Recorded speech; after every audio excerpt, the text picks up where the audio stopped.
గద్వాల్లో ఆమెను జేజమ్మ అంటారు. రాజకీయాల్లో ఆవిడను ఫైర్ బ్రాండ్ అంటారు. కాంగ్రెస్లో సీనియర్ నేతగా ఉండి మంత్రిగా కూడా పనిచేశారు. ఆ తర్వాత 2019 ఎన్నికల్లో కాంగ్రెస్కి టాటా చెప్పి బీజేపీలో చేరారు. ప్రస్తుతం బీజేపీ జాతీయ ఉపాధ్యక్షురాలిగా ఉన్నారు. గత అసెంబ్లీ ఎన్నికల్లో పోటీ చేయలేదు. వచ్చే పార్లమెంట్ ఎన్నికల్లో పోటీ చేస్తారా? చేస్తే ఏ పార్టీ నుంచి చేస్తారు? ఇవన్నీ కూడా అడుగుదాం. అన్సెన్సార్లో బీజేపీ జాతీయ ఉపాధ్యక్షురాలు డీకే అరుణ్ అని. నమస్తే డీకే అరుణ్ గారు. నమస్తే మా. ఎలా ఉన్నారు? యా బాగున్నాను. డీకే అరుణ్ గారు, నేను అడగాలనుకుంటున్న ఫస్ట్ క్వశ్చన్, మహబూబ్ నగర్ బిడ్డ తెలంగాణ ముఖ్యమంత్రి అయినందుకు సంతోషపడుతున్నారా? రాజకీయ ప్రత్యర్థి ముఖ్యమంత్రి అయినందుకు బాధపడుతున్నారా? ప్రత్యర్థి ఏం కాదు, నాకు పర్సనల్గా నాకు రేవంత్తో ఏం ప్రత్యర్థి లేదు. అయ్యా, సో మహబూబ్ నగర్ బిడ్డ ముఖ్యమంత్రి కావడం హ్యాపీనే. సో రాజకీయ ప్రత్యర్థిగా అంటే ఇప్పుడు పార్టీలు వేరే కావచ్చు. సో మహబూబ్ నగర్ జిల్లాకు అవకాశం వచ్చినందుకు సంతోషమే. సో రాజకీయ ప్రత్యర్థి కాదా? ఇద్దరి మధ్య స్నేహం? రాజకీయ ప్రత్యర్థి డెఫినెట్గా, పొలిటికల్గా టూ డిఫరెంట్ పార్టీస్, డెఫినెట్గా పోటీ ఉంటుంది కదా, దాంట్లో అనుమానం లేదు. కానీ ఏ వేదికల మీద చూసుకున్నా అరుచుకోవటాలు తిట్టుకోవటాలు ఎక్కువ కనపడే. గతంలో బాహాబాహికి ఇద్దరు ముఖాముఖి కూడా అరుచుకున్న సందర్భాలు ఉన్నాయి. ఆ తర్వాత ఇద్దరు ఒకే వేదిక పైన కనబడ్డారు. మళ్ళీ ఆ తర్వాత 2 రాజకీయ పార్టీలో కనబడుతున్నారు. ఆ తర్వాత రేవంత్ నేనున్న పార్టీలోకి వచ్చారు. అప్పుడు నేను కాంగ్రెస్లో ఉన్నాను, కాంగ్రెస్లోకి వచ్చారు. సో అంతకుముందు వాళ్ళు తెలుగుదేశంలో ఉన్నాడు రేవంత్. నేను మంత్రిగా ఉన్నప్పుడు తెలుగుదేశం ఎమ్మెల్యేగా ఉన్నాను కొడంగల్ నుంచి. సో అప్పుడు రాజకీయ పరంగా జిల్లా మంత్రిగా ఉన్నా నేను. సో అక్కడ అపోజిషన్ పార్టీ ఎమ్మెల్యేగా తరచూ ఏదో ఒక ఇష్యూస్ జరిగేవి. దానిపైన కానీ పర్సనల్గా ఏం లేదు మాకిద్దరి మధ్యలో. పొలిటికల్ డిఫరెన్సెస్ తప్ప నా పర్సనల్ డిఫరెన్సెస్ ఏం లేవు. సో ఆ పొలిటికల్ డిఫరెన్సెస్ ఉన్నాయి. రేవంత్ రెడ్డి కాంగ్రెస్లోకి వచ్చేటప్పుడు మీరు వ్యతిరేకించారు. నేను వ్యతిరేకించలేదు. It's all rumour. వ్యతిరేకించలేదు, ఇట్స్ ఆల్ రూమర్. నేను గతంలో కూడా చెప్పాను చాలాసార్లు, ఇప్పుడు కూడా చెప్తున్నాను. అప్పుడు నేనేం వ్యతిరేకించాను అంటే రేవంత్ రెడ్డి అప్పట్లో కాంగ్రెస్లోకి వచ్చేటప్పుడు రేవంత్ రెడ్డి పైన ఎక్కువగా ఫోకస్ ఉండేటప్పుడు ఎందుకు రేవంత్ రెడ్డిని అంత హైప్ చేస్తారు అని అంటూ ఉండేవారు మీరు. నేనేం అనలేదు, హైప్ చేస్తారు అని నేనేం అనలేదు.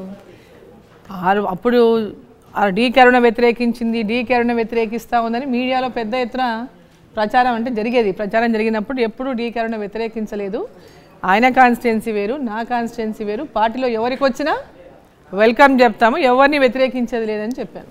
డీకే అరుణ్ గారు, ఒక్క విషయం క్లారిటీ కావాలి. చాలాసార్లు మీరు చెప్పుండొచ్చు, మీరు అసలు కాంగ్రెస్ను వదిలి బీజేపీలోకి వచ్చేయడానికి కారణం ఏంటి? రేవంత్ రెడ్డి అయినా? డెఫినెట్గా కాదు, రేవంత్ రెడ్డి కానే కాదు. నా పర్సనల్గా కాంగ్రెస్ పార్టీని అంటే అక్కడ ఉండాలని అనిపించలేదు. సో భారతీయ జనతా పార్టీ నుంచి నాకు చాలామంది నాతో మాట్లాడారు. వాళ్ళ యొక్క అంటే మాట్లాడిన సందర్భంగా వారితో కలిసి మాట్లాడి ఓకే అనుకుని నేను బీజేపీలో చేరడం జరిగింది. అంటే మీకు మంత్రిగా అవకాశం ఇచ్చి రాజకీయంగా మీకు అంత భవిష్యత్తునిచ్చిన కాంగ్రెస్ని ఆ రోజు వదిలేటప్పుడు బాధ అనిపించలేదు? ఎందుకంటే ఈ క్వశ్చన్ గతానికి సంబంధించిందైనా ప్రస్తుతం మీరు ఇక్కడ ఎంత కంఫర్టబుల్గా ఉన్నారో తెలుసుకోవడానికి క్వశ్చన్ అవసరం అనుకుంటున్నాను. కాంగ్రెస్ పార్టీ నాకు టికెట్ ఇచ్చిన విషయం కూడా మీరు గుర్తుపెట్టుకోవాలా.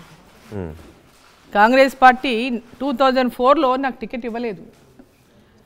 99లో నేను అడగలేదు, టికెట్ ఇచ్చారు. అప్పుడు అంటే మా హస్బెండ్ ఎమ్మెల్యేగా ఉన్నారు, అప్పుడు సిట్టింగ్ ఎమ్మెల్యే. సో ఆ రోజు పార్టీ బలహీనంగా ఉంది, కాంగ్రెస్ పార్టీ బలహీనంగా ఉంది అని చెప్పి ఆ రోజు సిట్టింగ్ ఎమ్మెల్యేగా ఉన్నటువంటి నా హస్బెండ్ భరత్ సింహారెడ్డి గారు, పొలిటికల్గా మా ఫ్యామిలీ అందరికీ తెలుసు పొలిటికల్ బ్యాక్గ్రౌండ్ అనేది. సో ఆంధ్రప్రదేశ్ ఏర్పాటు కాకముందు నుంచి కూడా చాలా యాక్టివ్గా ఉండేటటువంటి ఫ్యామిలీ మా మామగారు అయినప్పటికీ కూడా, అంటే స్వాతంత్ర ఉద్యమంలో పాల్గొన్నప్పటి నుంచి కూడా యాక్టివ్గా ఉన్నటువంటి ఫ్యామిలీ. సో మా మామగారు కూడా ఎమ్మెల్యేగా పనిచేశారు ఆ ప్రాంతానికి. రాజకీయంగా అనేక పదవులు నిర్వర్తించారు వారు. సో భరత్ సింహారెడ్డి గారు ఎమ్మెల్యేగా ఉన్నప్పుడు ఇండిపెండెంట్గా పోటీ చేశారు. వారు కూడా ఫస్ట్ టైం పోటీ చేసినప్పుడు ఇండిపెండెంట్గానే పోటీ చేశారు. అప్పుడు టీడీపీలో టికెట్ కోసం ట్రై చేశారు. టీడీపీలో టికెట్ రాకపోతే తను కూడా అప్పుడు ఇండిపెండెంట్గా పోటీ చేశారు. అప్పుడు టీడీపీ వాళ్ళు కూడా సపోర్ట్ చేశారు. సో అప్పుడు ఎమ్మెల్యే గెలిచారు వారు. తర్వాత 99లో వారు 94 to 99 ఎమ్మెల్యేగా ఉన్నారు. 99లో అప్పుడు జిల్లాలో విమెన్ క్యాండిడేట్స్ కావాలని అంటే భరత్ సింహారెడ్డి గారు కూడా పెద్దగా రాజకీయాల్లో తనకు పెద్దగా తనే చాలా ఇంట్రెస్ట్ కూడా పెద్దగా ఉండలేదు. సరే మనం అప్పుడు రాజశేఖర రెడ్డి గారు విమెన్ కూడా ఒక కావాలి, సో అరుణకు సీట్ ఇస్తామని చెప్పిన సందర్భంగా వారు ఒప్పుకోవడం జరిగింది. 99లో నాకు టికెట్ ఇచ్చారు.